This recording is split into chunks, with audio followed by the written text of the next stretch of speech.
Hi guys, welcome back to my channel. Today we have got The Murder of Crows by Ancrum. This is the Lethal Lit, a Tig Torres mystery.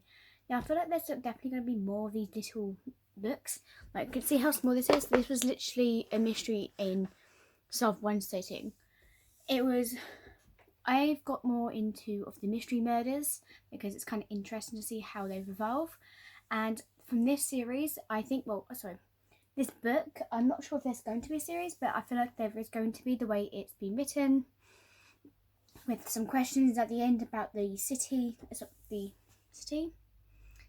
area they live in, and it's just really, really cool, and I really enjoyed this book, even though I did do this in one sitting, because it's not, like I said, it's only a small book.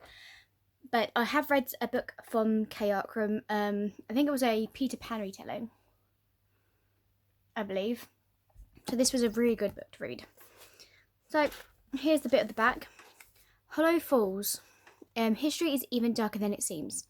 When Tig Torres first moved back to her hometown of Hollow Falls, she solved the infamous Lit killer case and cleared her late aunt Beth's naming process.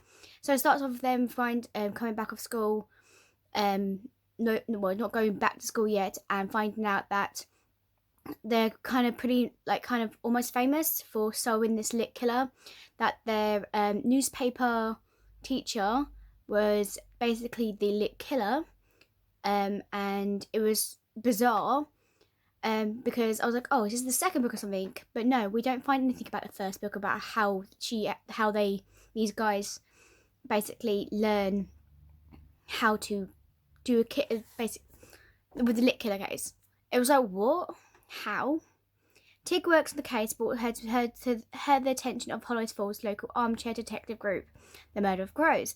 So with that, their new article teacher basically couldn't come to where they were supposed to be with the meeting, because she'd broken her arm.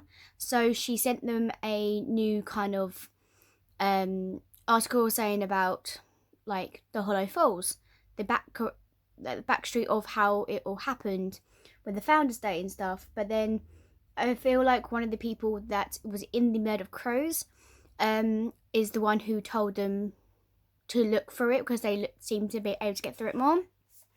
And on Tig's way to the school, she encountered someone else, an old man, who was saying that can literally describe to her where she was going, what she was doing, how old she was, blah blah, like literally just by the first glance. And then when the bus arrives, he shoves her a book about the founders' town of the Hollow Falls, but the history of how it all started with the treasure.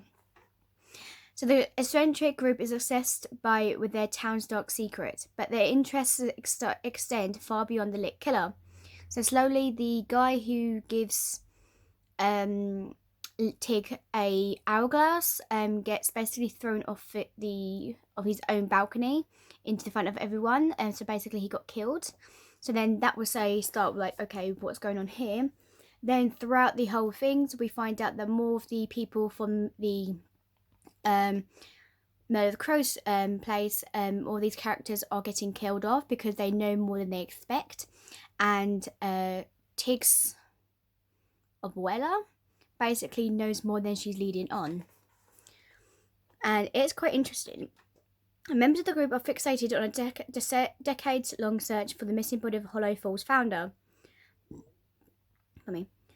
There are rumours about what's buried with the body that could life change for whoever finds it. When a mission like that underway, it's not long before a member of the Murder of Crows turns up dead. Soon, Tiggs and her friend Max and Wen are tangled up in the search too. But the stakes are getting higher and hunt more dangerous. Someone's willing to kill to keep the town's secrets buried. So slowly more people are getting killed just because of the treasure. Then they do eventually find out who was doing them, because they abducted a abuela, and basically they needed 3 things: the hourglass, the map, I can't remember, something else, and the Abuela had the final basically key, which was the glass to the whole hourglass, because it would show you a secret memory throughout the map that showed a secret message to find out where the actual treasure is hidden. The person who basically was killing the people to find the treasure himself. He was greedy. He chose violence and greed over protecting the place. And instead of finding the actual place where the treasure was, he found a box full of pig's bones. And where the mine was, it was a trap. Where the place was and the mine, he fell into the trap, and basically where the mines were disgated from everyone, and there was dynamite still in there, and the whole place blew up basically, and he got what he deserved. That's what you get when you turned out to be something with loads. So soon, Tig and her friends, Max and Min, tangled up in the search.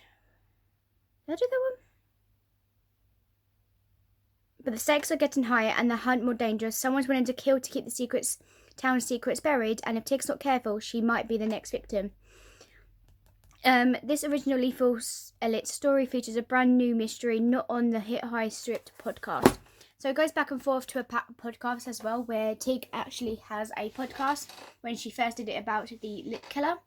And then obviously now we're finding more about this murder of crows, which I do hope the author does do more of this mystery kind of stuff, because I'm intrigued and to see how it comes through. I hope you guys enjoy this, and I definitely enjoyed this book. So the next book is up next is going to be The Daughter of the Moon Goddess by Soon Lin Tian. I hope you guys enjoy it, and I'll see you guys next time. Peace. Bye.